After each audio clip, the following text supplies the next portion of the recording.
Good evening ma'am, welcome to OT for kids family. Thank you. Ma'am, आप अपने बारे में थोड़ा सा इंट्रोडक्शन दीजिए, आपके बच्चे के बारे में थोड़ा सा इंट्रोडक्शन। तो मेरे घर में एक्चुअली हम न्यूक्लियर फैमिली हैं, तो हमारे घर में केवल हम 2 लोग, हस्बैंड वाइफ, और हमारे साथ संस्कृति है। और जैसे संस्कृति के बारे में, उसकी प्रॉब्लम्स के बारे में अगर मैं बताऊं कि हमें कब फील हुआ कि संस्कृति को ये किसी तरीके की प्रॉब्लम है। पहले तो हमें ऑटिज़म का कोई नॉलेज नहीं था, तो शुरू में जब वो मतलब जैसे वो होते हैं ना माइलस्टोन्स, हाँ। तो संस्कृति के माइलस्टोन्स में ही हमें शुरुआत से समझ में आने लग गया कि 3 मंथ्स पे बच्चा ग्रैबिंग की तरफ जाने लगता है, और फिर 6 मंथ्स तक रोल अपनी जगह पे पलटने लग जाता है। 3 मंथ से ही शुरू हो जाते हैं, कुछ बच्चे लेट करते, तो हमें लगा हो सकता है थोड़ा बहुत लेट होगा। डॉक्टर्स भी कहते थे कभी कभी कुछ डिले हो जाते हैं, तो हम वेट करते रहे। लेकिन फिर उसके बाद उसका हर चीज़ लेट होता गया, क्रॉलिंग में भी लेट हुआ, फिर उसकी स्लीप बहुत ख़राब थी रात को। हाँ, रात को वो हमें बहुत जगाती थी, हम बहुत लेट नाइट तक सोने में हमें दिक्कत होती थी, फिर वो जाग भी जाती थी। किस एज में होता था ऐसा डिस्टर्बेंस? ये 1 साल से पहले ही मतलब शुरुआत हो गई थी उसकी। अच्छा। वो 2 मंथ्स के बाद ही हमें सिम्टम, मतलब उसका आई कांटेक्ट तो बहुत अच्छा था। ऐसे हम ढूंढते थे, जब भी गूगल सर्च किया तो मुझे ये लगता था कि ऑटिज़म की तो आता था कि ऑटिज़म हो सकता है, पर उसमें जो सिम्टम दिखाते थे तो वो सारी चीज़ें कहीं नहीं मैच हो रही थी। कि आई कांटेक्ट, वो बहुत अच्छा आई कांटेक्ट देती थी, पर मुझे लगता था कहीं ना कहीं कोई प्रॉब्लम है, कुछ ऐसी चीज़ है जिसकी वजह से लैग कर रहा है, लैग कर रहा है। पर बहुत सारी फिर धीरे धीरे चीज़ें समझ में आने लगी, जैसे वो फीडिंग में प्रॉब्लम होनी उसको शुरू हुई, तो हम फीडिंग के लिए भी ढूंढते थे तो उसमें ऑटिज़म आता था। हम स्लीप के लिए ढूंढते थे तो भी ऑटिज़म आता था। स्पीच थी? स्पीच नहीं थी लेट आई है। हाँ, स्लीप उस समय स्पीच बिल्कुल भी नहीं थी। इसी से ज़्यादा, सबसे ज़्यादा परेशानी हमें यहीं से शुरू हुई कि वो 1 साल की हो गई, हमें कोई सिम्टम ऐसा नहीं शुरू हुआ दिखना कि बच्चे मम्मा या किसी तरीके का कुछ बोलना शुरू करते। हम फोर्सफुली बुलवाते थे, धीरे धीरे वो ऐसे करते 1.5 साल की होने लगी तो हमें ये दिखने लग गया कि वो मम्मा बोलती, पर मुझे मम्मा नहीं बोलती। मम्मा या पापा बुलवाने पे वो मम्मा पापा शब्द बोलती थी, और पहचान के नहीं बोलती थी। पहचान के हमें पहचानती नहीं थी। और रिस्पॉन्ड में भी नाम को हमें ऐसा लगता था, ज़्यादातर वो नेम रिस्पॉन्ड करती थी, पर कई बार ऐसा होता था कि हम 2-3 बार बुला रहे हैं, सुनती भी नहीं थी, तो हमें डाउट होता था कहीं कोई ENT वाली प्रॉब्लम तो नहीं है, ईयर इश्यूज नहीं है। ईयर इश्यूज़ नहीं है। तो ऐसी चीज़ें तो हमें नहीं पता चली। फिर धीरे धीरे मुझे वो श्योरिटी लगने लग गई कि वो स्पीच भी डिले है, उसका फीडिंग भी प्रॉब्लम है, स्लीप टाइम, तो हमें मतलब वो डाउट क्लियर हो गया कि उसने ऑटिज़म की तरफ। हाँ, वो हैंड फ्लैपिंग या ऐसी चीज़ें नहीं शो की, पर डिफरेंटली उसने चीज़ें हमें ये क्योंकि सिम्टम्स मतलब ये सिंड्रोम होता है, तो उसमें कई तरह के सिम्टम्स होते हैं अलग अलग, तो कुछ भी हो सकता है। ओके मैम, तो आपने क्या स्टेप्स लिया मतलब आगे संस्कृति के तो लिए? जब हमें उस समय थेरेपीज़ के बारे में तो कुछ नहीं पता था, ढूंढते थे, गूगल करते थे, तो थेरेपीज़ का भी हमें एकदम से ये नहीं आइडिया क्लिक करता था कि थेरेपीज़ की तरफ हमें जाना चाहिए। पहले शुरू में ये लगता खुद से हम कुछ कर सकते हैं, तो मैंने उसको डे केयर में डाला, 2 घंटे के लिए ऐसे छोड़ के आती थी। वो उसको इन्वॉल्व करना चाहती थी। वो 1.5 साल की थी, 1.5 साल में अपने डेट। हाँ, तो मैं चाहती थी कि ये बच्चों के बीच में रहे, इन्वॉल्व हो, उनसे इंटरेक्शन। पर वहाँ भी मैं, जैसे मैंने कैमरा एक्सेस लिया हुआ था, मैं देखती थी वो बच्ची लगातार टहलती रहती थी, वो एक जगह से दूसरी जगह, बस एक रूम से दूसरे रूम में जाती रहती थी।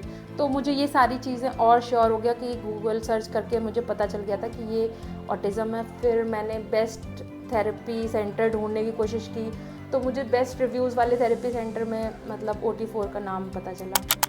तो मैम, OT फॉर किड्स आपके चाइल्ड के लिए कैसे हेल्प किया इस जर्नी में? आपको कितनी मदद मिली यहाँ से? नहीं, मुझे तो फैमिली जैसा एटमॉस्फेयर मिला बच्चे के लिए। सारे मुझे ऐसे लगा जैसे गार्जियंस हैं, सब उसको उस तरीके से ट्रीट करते हैं। मतलब बेस्ट तो मैं ये कहूँगी कि मैं अकेले तो कुछ भी नहीं कर पाती। यहाँ थेरेपी सेंटर से ही आके मुझे रिज़ल्ट्स मिलने शुरू हुए। शुरुआत में थोड़ा बहुत ऐसे भी हुआ, मुझे लगा कि नहीं रिज़ल्ट्स नहीं आ रहे हैं, पर वो धीरे धीरे जब एक बार स्टेप शुरू हो गया कि हाँ अब तो वो ग्रोथ दिखने लगी, डेवलपमेंट्स दिखने लग गए। और इसमें मैं स्पेशली थैंकफुल हूँ कि कपिल सर और कंचन मैम ने बहुत ज़्यादा मैं लिटरली इस चीज़ के लिए हमेशा कहती हूँ कि special thanks to Kanchan. Thank you so much ma'am. मैं पूछना चाह रही हूँ कि कब तक आपने थेरेपी ली यहाँ पे, कितने टाइम तक लिया? मुझे 2 इयर्स कंप्लीट और 4 मंथ्स और हो गए। तो आपको इम्प्रूवमेंट? हाँ, इम्प्रूवमेंट तो मुझे फर्स्ट ईयर से ही, मतलब 6 मंथ्स के बाद ज़्यादा इम्प्रूवमेंट्स दिखने शुरू हो गए थे। अभी तो वो उसका स्पीच ऑलमोस्ट मतलब कि तो मैम आपने यहाँ पे OT for Kids में अलग अलग तरीके की थेरेपीज़ ली, हाँ जी। तो आपने वो बता सकते हो कि कौन सी थेरेपीज़ क्या इंपॉर्टेंस रहा उसकी लाइफ में, क्या हेल्प किया उसको डेवलप करने के लिए? जैसे मुझे लगा कि शुरुआत में यहाँ पे अर्पण सर ने पहले ही हमें जैसे गाइडेंस दिया था कि सबसे पहले OT की नीड है, उसके बाद बच्चा सेटल हो जाए, फिर स्पीच की नीड है, तो मैं उसी के अकॉर्डिंग चलती रही। तो मुझे उससे ही बहुत ज़्यादा बेनिफिट भी मिला। जब मुझे लगा अब वो उसको एजुकेशनल मतलब उसको एकेडमिक्स की तरफ जाना है, तो मैंने उसको स्पेशल एजुकेशन इंट्रोड्यूस किया। पर मुझे लगता है कि आप थोड़ा पहले भी उसको इंट्रोड्यूस करा सकते हो, क्योंकि उससे भी बहुत सारी चीज़ें बच्चा मतलब लैंग्वेज जब आनी होती है उस समय स्पेशल एजुकेटर बहुत हेल्पफुल होता है।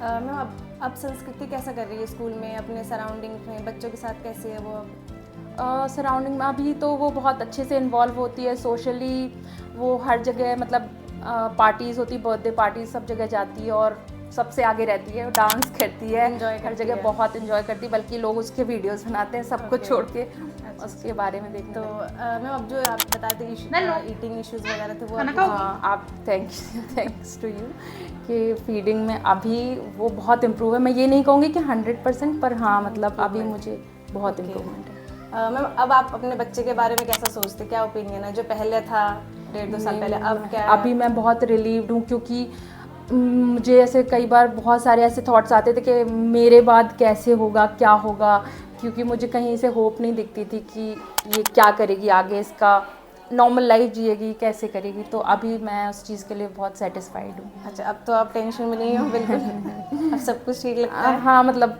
अभी मुझे बहुत रिलीव्ड हूँ।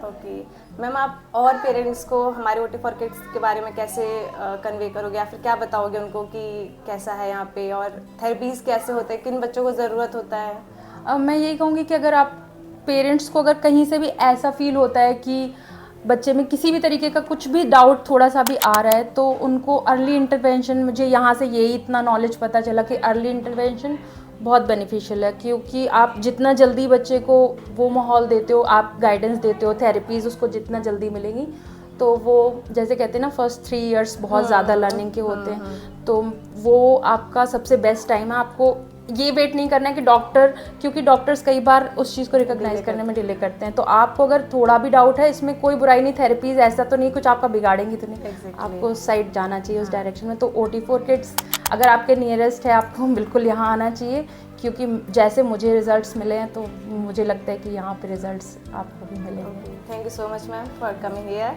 Thank you so much.